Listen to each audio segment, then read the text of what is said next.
Hello, hello.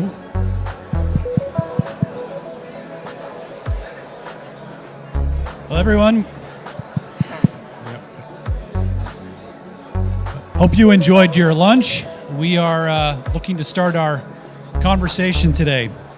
I am joined on the stage by two tremendous reformers. Leszek Balcerowicz is the founder of the Civil Development Forum. He has served twice as Deputy Prime Minister in Poland, and in 1989, Leszek led the economic reforms that transformed Poland in the post-Soviet era into one of Europe's fastest-growing economies. Joining him is Ivan Miklos. Ivan is the former Minister of Finance in Slovakia. As a leading economic reformer, Ivan was named the top business reformer by the World Bank's Doing Business report, where his efforts helped Slovakia rise to number 32 out of 178 economies. Most recently, he has been actively consulting Ukraine and now Moldova, and we look forward to hearing from these two, again, esteemed reformers. So there's kind of three main topics that I wanted to spend some time with the two of you on. The first of which is kind of a theme around conditions for reform. So obviously Ukraine is in the middle of crisis, both right now and post. There will be opportunities for reform, but that's not the only place where we want to see reform. So as you look at the conditions that allowed you to be successful as reformers in Poland and Slovakia, maybe Leszek, we'll start with you first.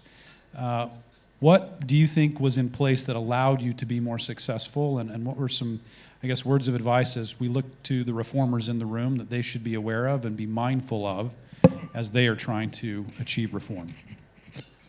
Thank you very much, and welcome to everybody. I don't want only to focus on my experience, even though I will mention it, but speaking more generally, whether there are radical market reforms or not depends on the product on two factors: situation and personalities.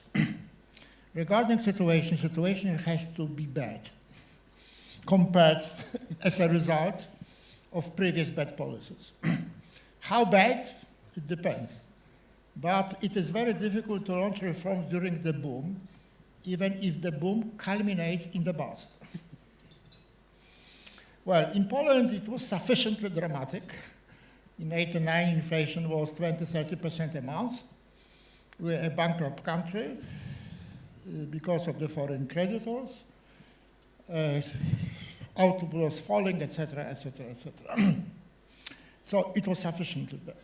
But it's not sufficient. Bad situation is not sufficient. You have to have personalities. And there are two types of personalities regarding reformers. Some exceptional politicians, like Mrs. Thatcher, President Reagan, Carl Bildt in Sweden, etc.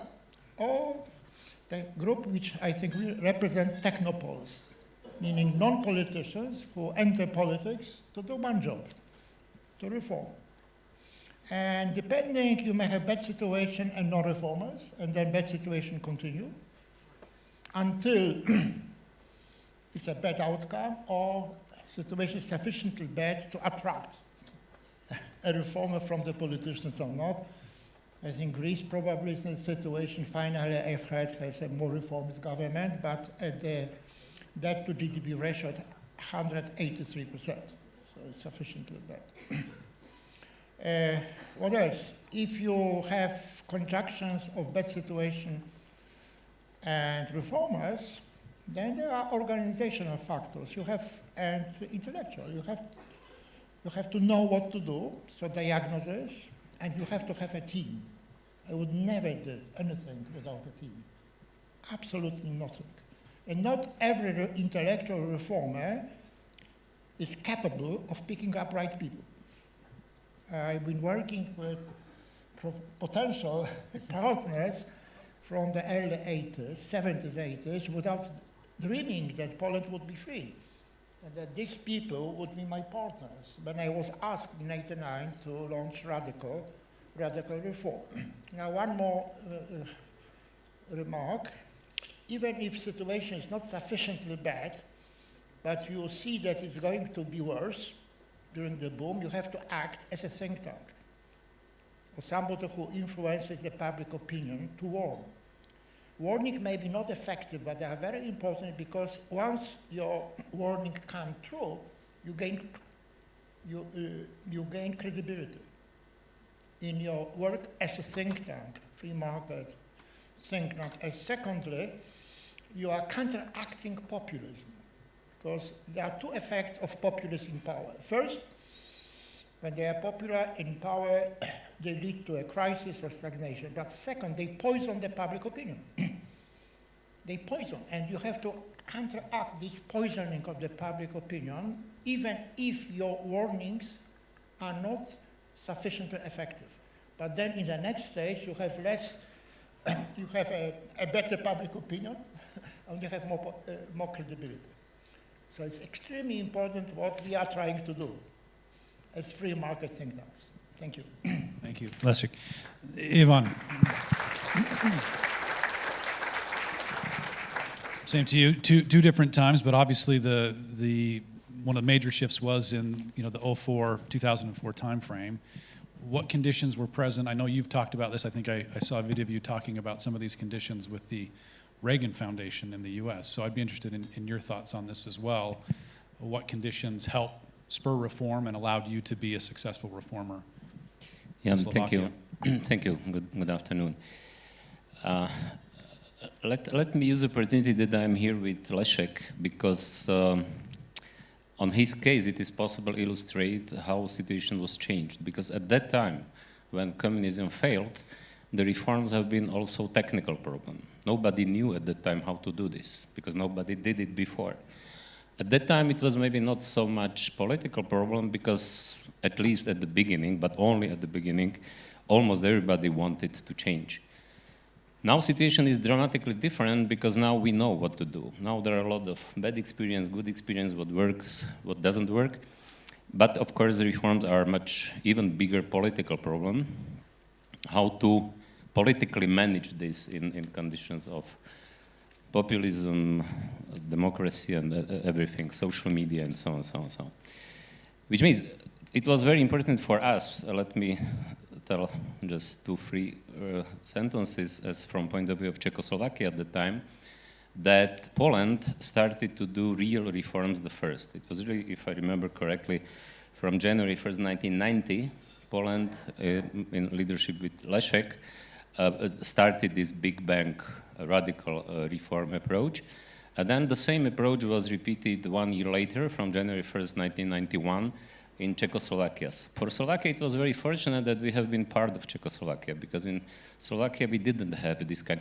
We had very bad situation, very comparable, not maybe so bad from macroeconomic point of view, but from systemic point of view, of course.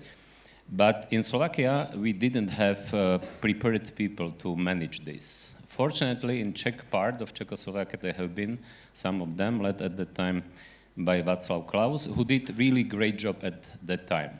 Then he a little bit changed his opinion and values, but at that time he did a really, really great job. And we have been fortunate that we have been Slovakia part of Czechoslovakia at the time. Because usually people, also theoreticians, are dividing the reforms on two types: radical, big bang, and gradualistic. I don't think that it is correct. I think correct is division in 3 groups: radical, gradualistic, and spontaneous. Because real gradual reforms have been done only in Hungary and Slovenia, and the reason was that these countries started to do partial reform, partial market reforms even much time ago in Hungary in the end of 60s. And countries like Bulgaria, Romania, Ukraine, Moldova, former Soviet Union, they didn't do gradual approach. They had spontaneous privatization. It means, unfortunately, because situation was bad, but there haven't been prepared technocrats and politicians who are listening those technocrats.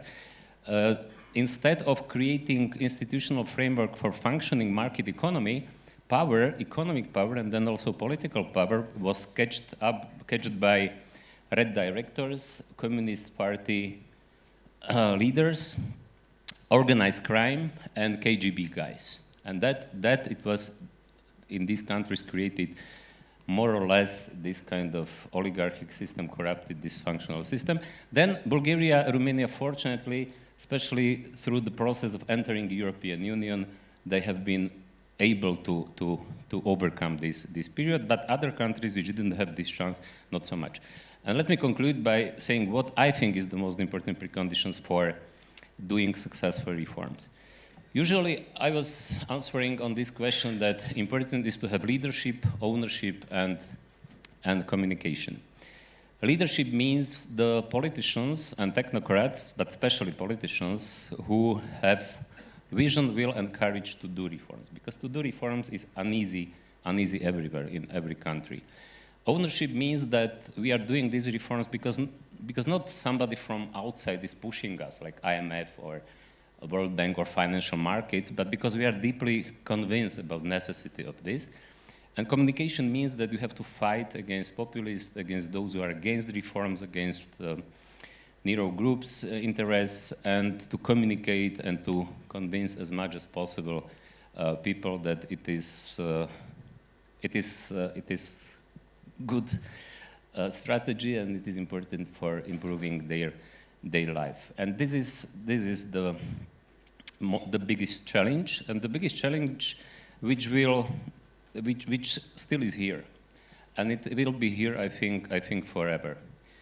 Let me conclude by saying one quote from my favorite author, Thomas Sowell, who said on this topic that while the first lesson of economics is scarcity, because there will be never enough sources for satisfy everybody's needs, the first lesson of politics is to ignore first lesson of economics.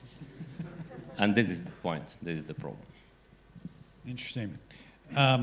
You highlighted a little bit of this, and Ivan, but I want to come back to it because I'd be interested in your perspective, both of you.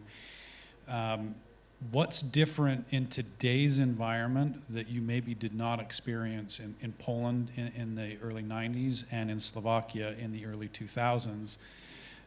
You know, that was in many cases pre-social media, and there are some other factors. So I'd be interested, as you continue to work, obviously you're working in Moldova, you've worked in Ukraine, Leszek, you continue to consult in Poland and elsewhere. What's different today, and how can we, leverage maybe some of the benefits that we have today and watch out for some of the pitfalls or challenges that today's environment present that are maybe a bit different from when you went through reform?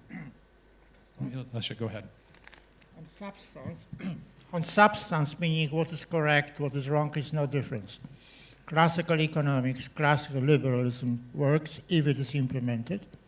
Statism, including socialist, fails. So there's no, but what is the difference? Technical environment, social media, and you have to be better than the enemies of freedom, including economic freedoms. It's a constant learning.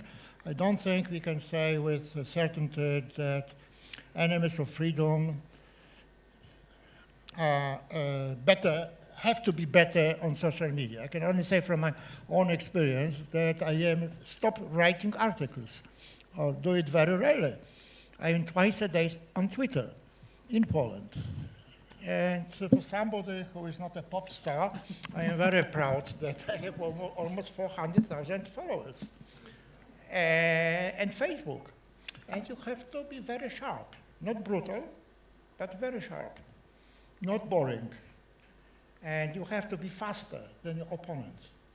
And you should use satire, artist, so that it spreads. So on substance, they're the same. Classical, limited government, division of labor, extensive liberties thanks to that. Defending the most fundamental, but the most attacked freedom, which is economic freedom, with its core, which is private ownership. This is the same goal. But we have to use better the present technology to win. I have a new goal, 400,000 followers. All right, Ivan. I'm still writing articles. I will have to change this, Look, he's much younger guy. which means I have time still.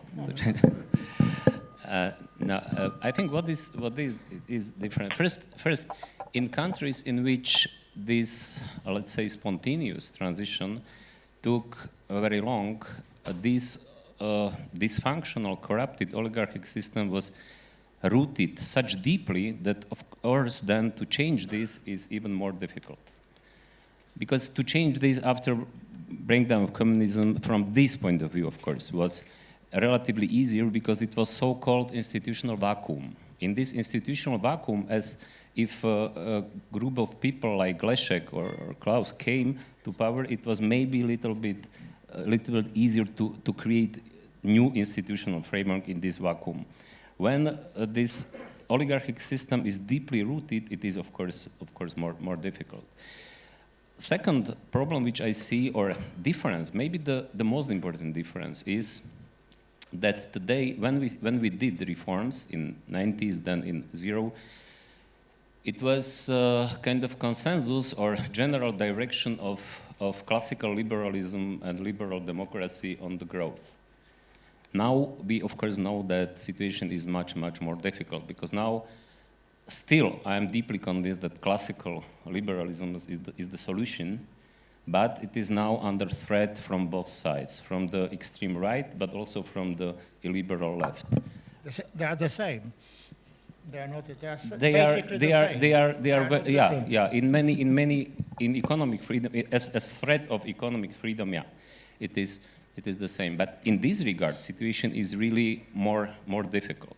And of course, social media are playing important role in this, because on one side, yeah, they are creating opportunities for fighting against this, but on the other side, they are also giving a lot of opportunities for those who are enemies of the freedom and classical liberalism, which means. But only important conclusion from this is that it was never easy.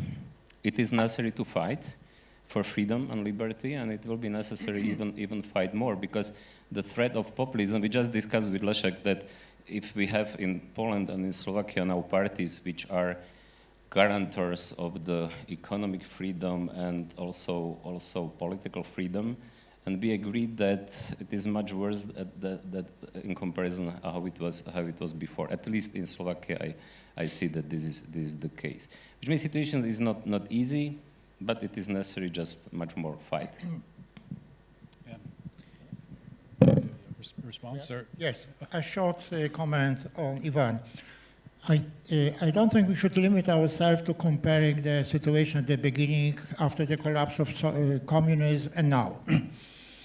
And I will draw more personal experience. I know that some people know me from 1989, but I was, for the second time, in charge of reforms in 1997, when I was, for a time being, a politician. I have 95. I was elected the chairman of the so-called Freedom Union, which was the classical liberal party, and we launched reforms. We got over 13% in elections as a classical liberal party, and we entered into a coalition with a coalition around a trade union solidarity.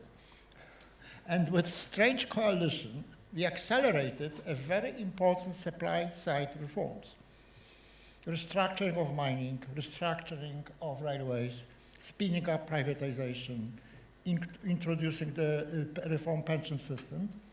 It was not easy, because one has to, I have to conduct two fights, within and outside. I was then Deputy Prime Minister, Minister of Finance, but somehow for the next 3 years, we accelerated the basic structural reforms in Poland. So I am saying that to show that you don't need a very dramatic situation at the beginning to try to launch reforms. I am to some extent correcting my first statement. This was not very dramatic, but somehow we entered and we accelerated these reforms.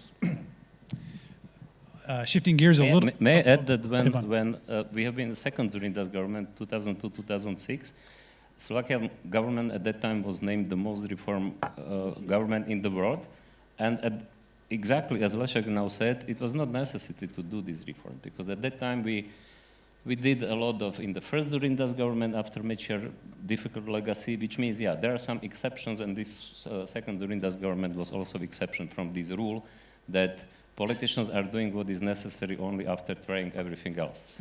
Which means in this, not all the time. There are exceptions from this, yeah. Yeah.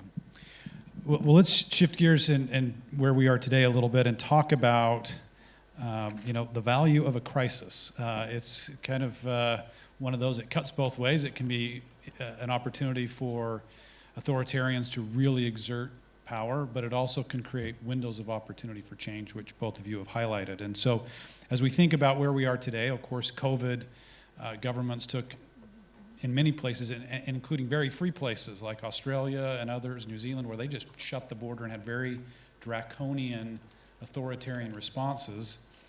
And then now with Ukraine, what we're seeing with Russia, what do you see as, in this challenging environment, where are potentially the biggest opportunities for classical liberalism to win the day? Where do you think we can start, or where would you recommend that you're seeing opportunities where we can step forward with a solution that can open the way and move forward? So biggest opportunities. Ivan first, and then Leszek, we'll get to you. Yeah, of course, it is impossible to disconnect politics and economics, of course, which means the biggest kind of lessons from pandemic and from war in Ukraine is that, in my opinion, in political area, that we have to understand that it is politics of appeasement and letting things go too further, to accepting irresponsible policy, to accepting the limitation of the freedom of the rule of law. It can be very, very, very dangerous. This is, I think, the most important lesson from this. From point of view of economic liberty, I think I'm afraid that we are in the situation when this new threat of stagflation, which is reality now, it is not only threat, it is now reality, is showing us that it is economic sustainability has to be built on responsible economic policy. That this model of the debt growth has its limits, and it will be simply impossible forever to just print money and to give more and more and more money. Which means the reality, but we have problem now because on one side, this debt growth model is approaching its limits. On the other side, still politicians, majority of politicians at least, and voters, because this is even more important, didn't recognize that this unsustainability of this kind of model, which means finally, I think situation will have to be worse to understand that yes, first lesson of Leszek, we are in such a bad situation that we have to change something. We have to do real reforms. It is impossible just to spend more and more and more and to provide this irresponsible populist politician. I think this will be the most important lesson from today's situation. Leszek, your thoughts on what opportunities do you feel like are the biggest? First on COVID, we cannot blame status on COVID because it's erupted regardless of politics. But we can focus on the lessons regarding the policies which were implemented during the COVID.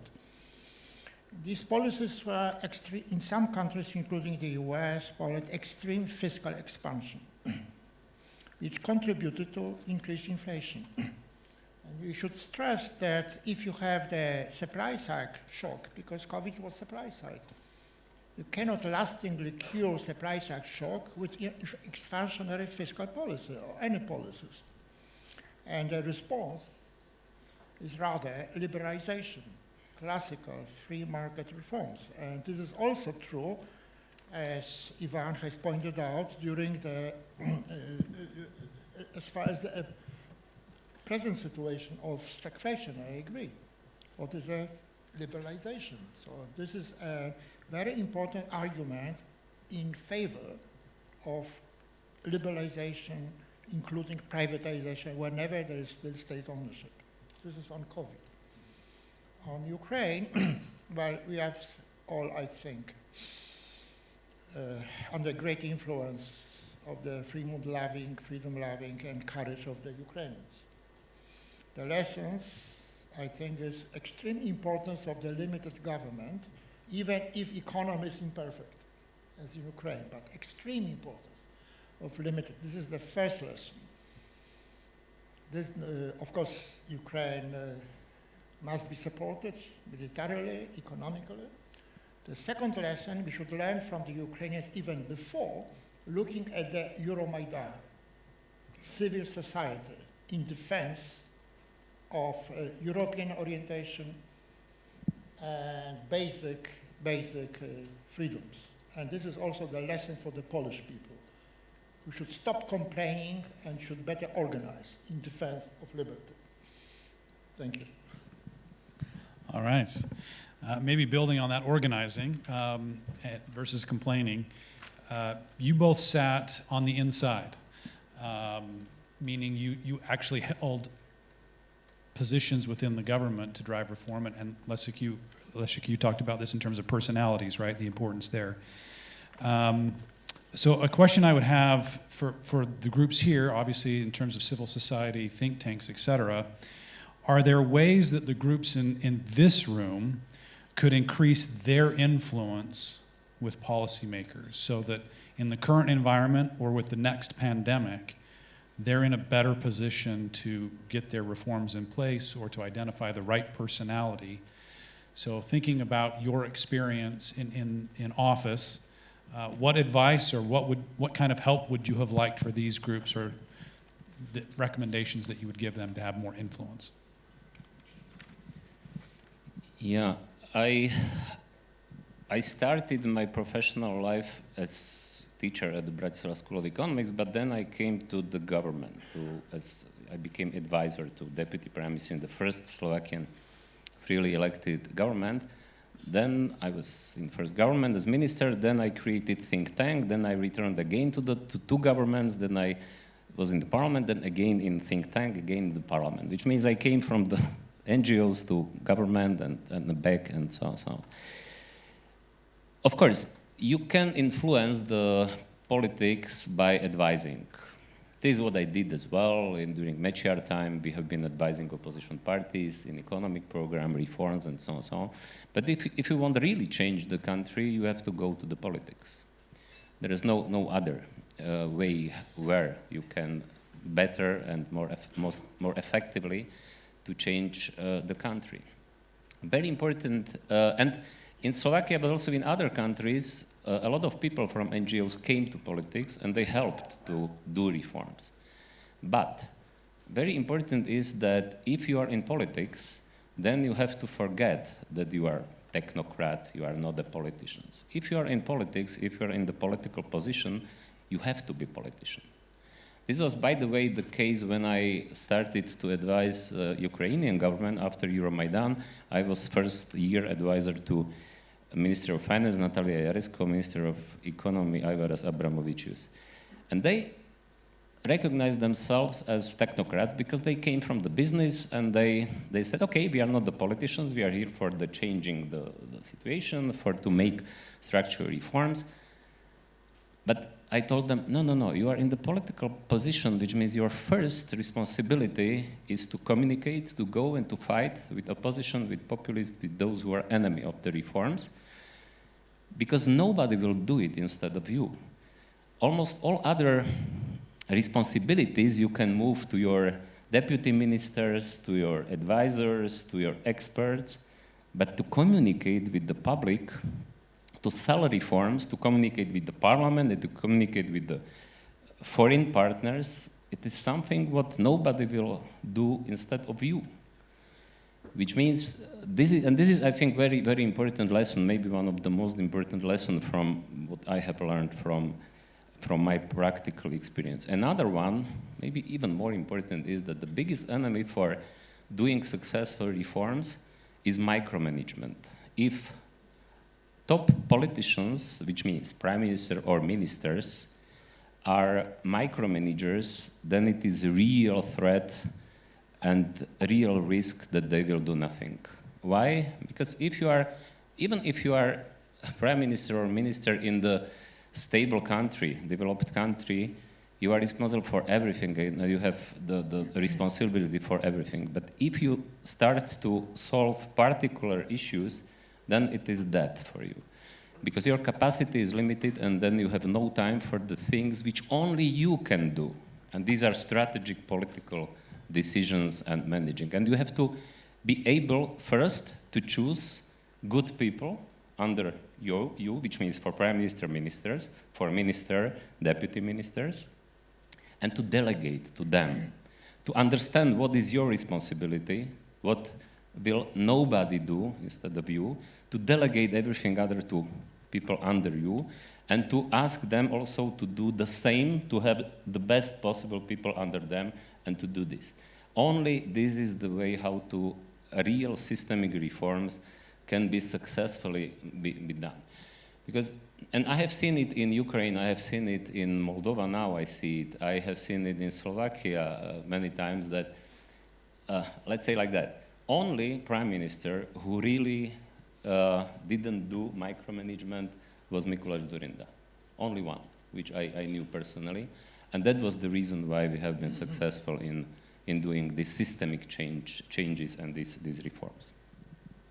Leszek, how about you? What can these groups do to help those who are in office and to they themselves be more influential with all the voices? I start with contrasting two situations. When are very dramatic, like in Poland 89, if you have fiscal crisis, no need for communication. If you are in a position of power, act very decisively, very fast with a good team. Don't lose time. But in more normal situation or in a position of think tanks, my view would be don't waste time to try to persuade politicians discreetly. Increase pressure by influencing the public opinion.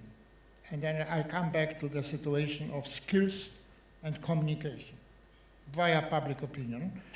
What can I say? Be very fast. Be faster than your opponents, first. Second, don't explain how important are free markets. Attack statists.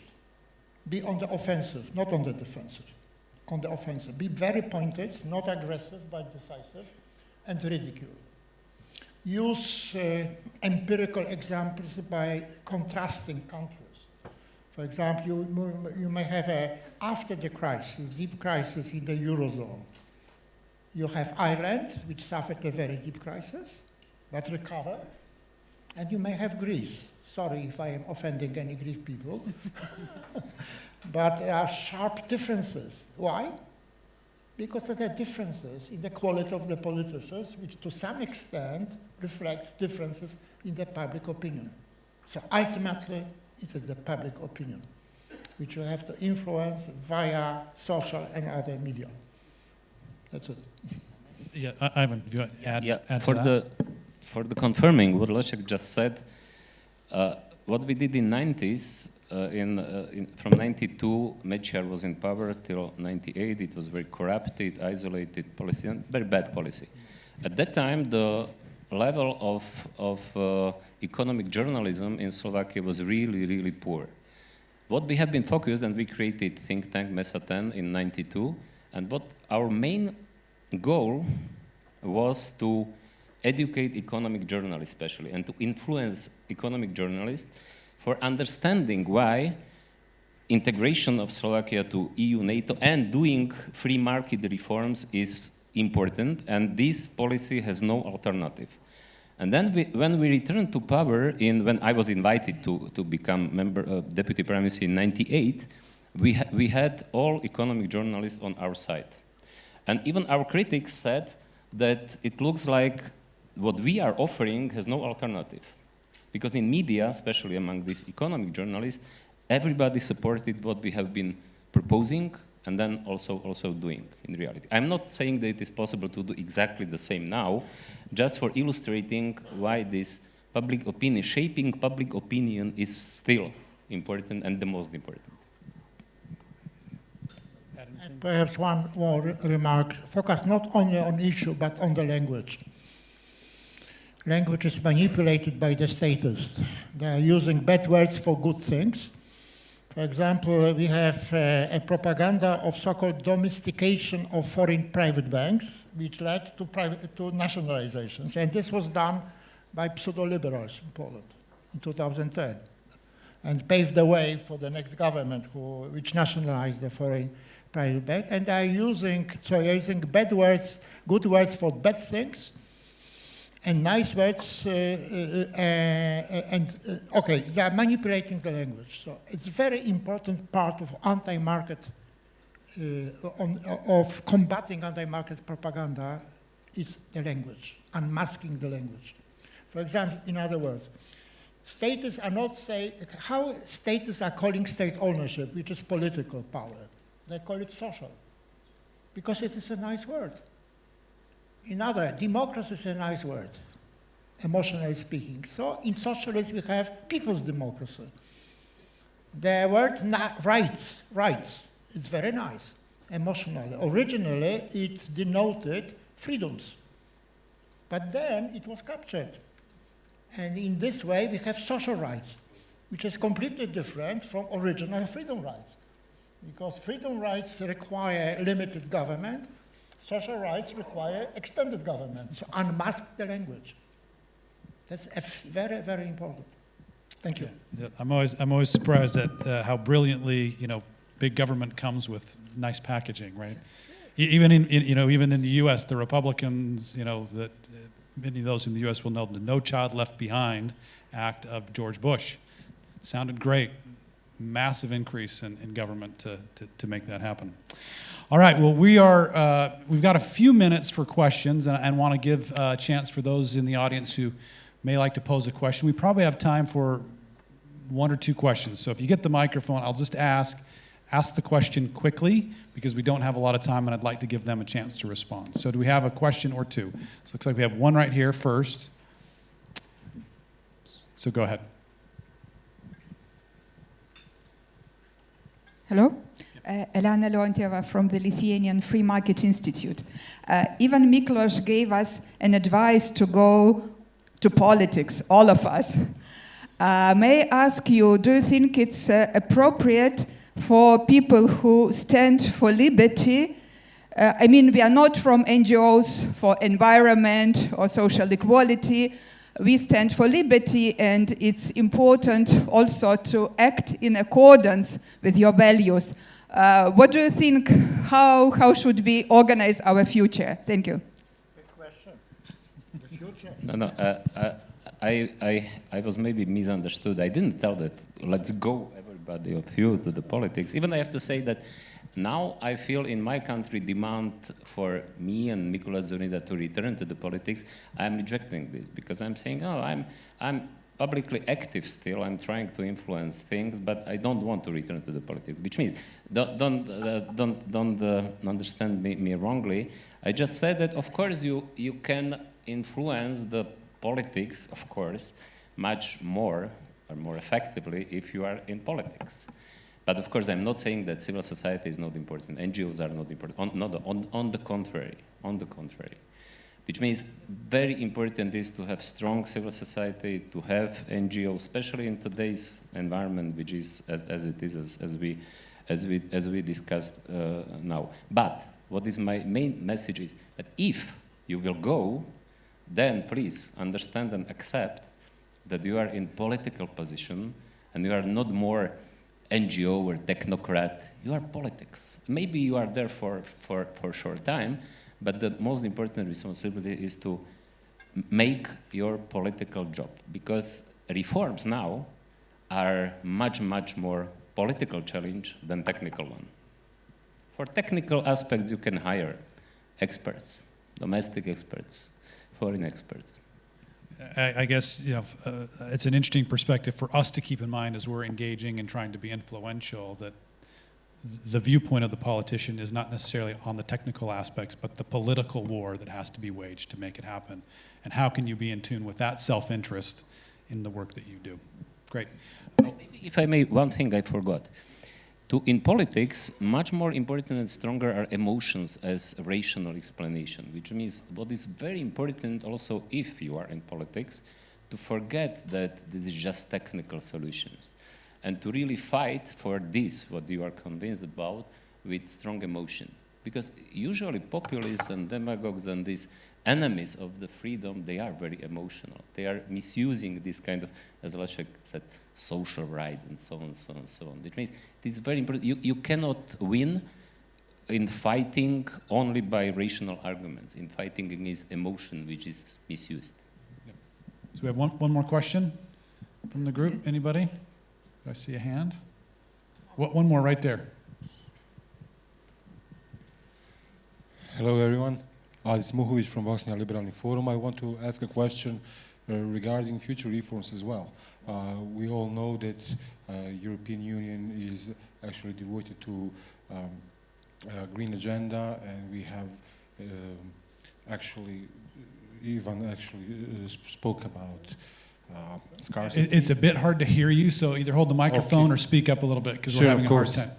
Of course. So Ivan talked about scarcity, so resources are getting more and more scarce if we want to keep this level of consumption. So circular economy is something that will also need to be adopted in the future. So how to actually endorse these reforms and green reforms and still keep liberal economy? What kind of, are you talking about, like the environmental reforms? Yep. Is that what you're referring to? So I think the question is, there is a debate right now, and some groups are weighing in, obviously, with whether it's climate change or these kinds of reforms that tend to be very authoritarian. We want clean water. We want, to be prosperous. How do we navigate potentially the challenge that these economic or environmental reforms bring? Do you have any thoughts in terms of what a classical liberal, how we may approach the environmental challenge that's coming from the left and what it means from an authoritarian standpoint? Well, first, knowledge, but concrete knowledge, not slogans, that the world would perish if we stop economic activities. So it has to be concrete, detailed knowledge to discuss. Second, in response, innovations, which are good for environment and not bad for the economy. I think these 2 points. Ivan? Yeah, there is no contradiction. Many people think that there is contradiction between economic freedom and protection of environment. There are no contradiction. That just the problem is that one of the main reasons of today's bad situation in this area is that prices have been deformed, because price didn't include the negative externalities, which means simply there is no direct contradiction between necessary changes in the policy and protection environment and liberal economy and economic freedom. Great. Well, thank you everyone for your engagement today in the conversation. Please join me in giving a round of applause to Leszek and Ivan.